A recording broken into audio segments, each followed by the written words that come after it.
rehberim, evrende semak dönerim.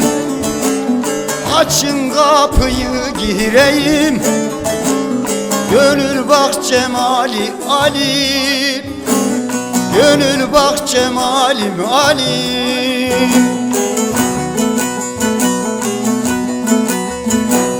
Ayırma aleni sümbü, herkes bir bahçenin gülü.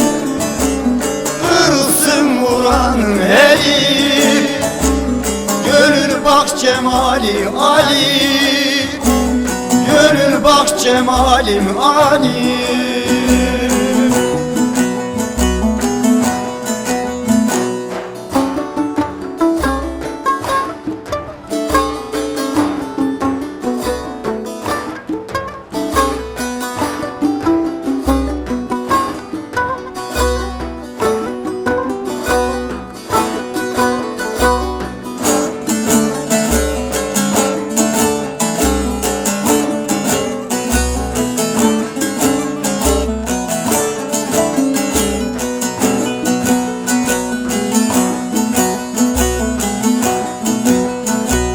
Söyle gönüller şahına, yüz süreyim dergahına.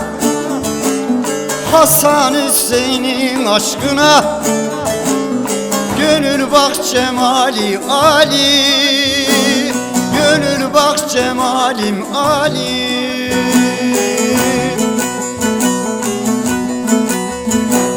Ayırma aleni sümbü, herkes bir bahçenin gülü.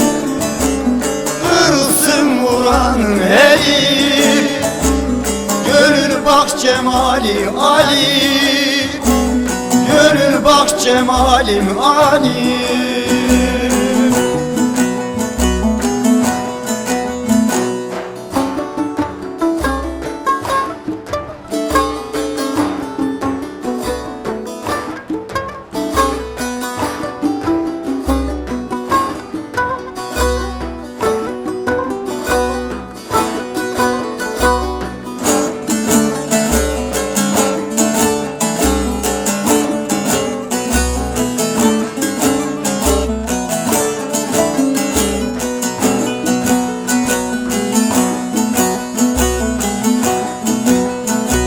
Yol sürerim iman eyle, lokmamızı kabul eyle.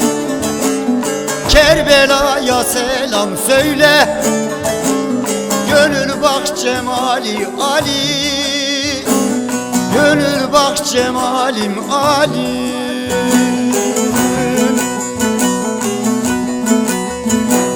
Ayırma aleni sümbü, herkes bir bahçenin gülü.